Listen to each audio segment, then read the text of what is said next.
Oh, hey there, it's Simeon. Welcome back to my YouTube channel. We're here in Pennsylvania with the legendary, pioneering Stan Gordon. Stan, how are you doing? Good. Good to see you, Simeon. It's great that we're able to get together today. Stan has some excellent books. You should read them. Silent Invasion, Creepy Cryptids. We're now up on volume 4. Believe me, you're going to want to read these. But Stan has been telling me about some orb activity around here recently, and I just thought you'd be interested to hear what he has to say, so we're going to put this on tape. So, okay. Well, yeah, I've been dealing with the orb phenomena since the 1960s. Yeah. Okay, I've called them Mini-UFOs for years, and but they're startling, and the cases are more and more increasing in the last few years. You know, in 2022, we had the biggest surge of these cases ever here in Pennsylvania. And they're going all over the country too. But some of the cases I work on, they're amazing because one, well, you know, these things are generally the size of a golf ball to a baseball, or a foot or two in diameter, some variations smaller and larger. Generally spherical, luminous sources of light. Yes. But in some cases, I've had people say these things are solid metallic looking. Okay. Yeah. But I've had instances of these things where they pursued vehicles in daylight. I've had them enter people's homes and cars through open windows. Mm-hmm. Now they're appearing inside of people's homes. Through open windows, mostly. Yeah. Yeah. But now they're disappearing in people's homes. They're just appearing. Yeah. And then, intriguingly, in the last few years, we're getting more and more reports in daylight. Even in nice conditions, these things have come up within 2 or 3 feet away from people in daylight. Right. It's really, really amazing. And then, of course, you know, one of the patterns we found years ago was that in areas we have a history of Bigfoot sightings, including many here in Pennsylvania, up on especially Chestnut Ridge up in western Fayette County. And I just drove through that a few minutes ago, So in the area where you have a lot of history of Bigfoot, they're also seeing these spheres of light, these balls of light below the ground, coming very close to researchers and witnesses. So that's been going on all over the country now, too. I mean, I wrote about a lot of this back in the 70s. You did. And I'm telling you, whatever we're dealing with is so beyond our present scientific understanding, nobody understands it. No, it's so amazing, it is so bizarre. The more I know about it, the more various anomalies may be somehow interconnected. Yes. Some of the paranormal stuff that maybe the ghost hunter's been involved with, such as electromagnetic effects. Right. We're just talking about that. Right, where camera equipment, fully charged cameras, equipment that work fine, to take and try to take pictures of low-level UFOs, even cryptid cases, and in some cases the battery completely drains within seconds, or there's a malfunction in the equipment.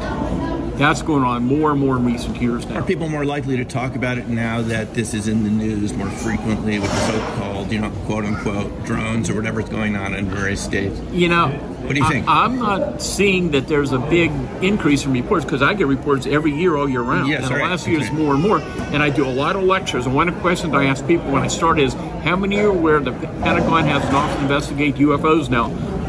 Very few, almost none, know that. Okay. Right. Very, very few people did. Very few people watch congressional hearings on television or in the news. I mean, you're hearing more in the news about it, but I don't think that has a big... So there's still a big wave to come of reports of people. We haven't even heard a lot of these reports because people are unlikely to share them, right? They just feel like they feel it. Well, here's the thing. We've talked about this before. Yeah, I've been taking calls since 1969 from the public. Yeah. Email reports are right through yesterday and today. 69? 1969. 69, okay. So I've interviewed thousands and thousands of witnesses. I get reports coming in regularly, but I'm in touch with many other researchers as well. Yeah. Who also get reports. And then you have the national groups. You've got MUFON, the National UFO Reporting Center, CUFOS, and they all get reports. We can't even imagine how much this is going on, and people never report. Almost everywhere I go, people come up to me and share with me things they've experienced, even recently, and 99% are never reported to anybody. Right. And so we have no idea how much this is really going on. A lot of it's going on. Underreported. No. What about this case? Can you talk about that on camera here? You said there was a guy with a trail cam that what looked like orbs surrounding a deer, and they vanished in front of the trail cam. I just been in touch with this fellow more recently. This apparently just happened in November. In an area, rural area here in Southwest PA, where we've been getting reports of many people for years.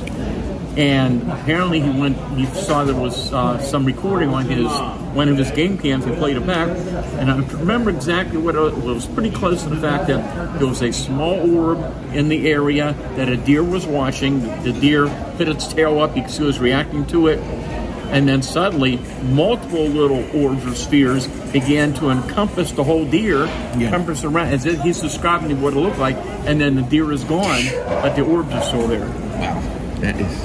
And again, I didn't see it. Unfortunately, that footage so far, he's not been able to find. He had it, but... I remember seeing it. Yeah, but I've been getting numerous videos in and numerous photographs in, a lot of sightings continually in the last few years in this area of these large cylindrical solid objects, wingless objects, even in beautiful afternoons just hovering and then just vanishing in many cases. But we've got some very good pictures of them from widespread areas.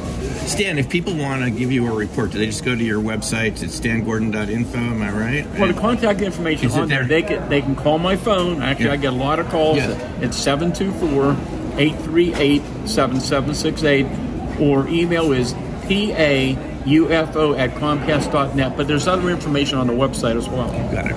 Okay, Stan, thanks very much. Thank you.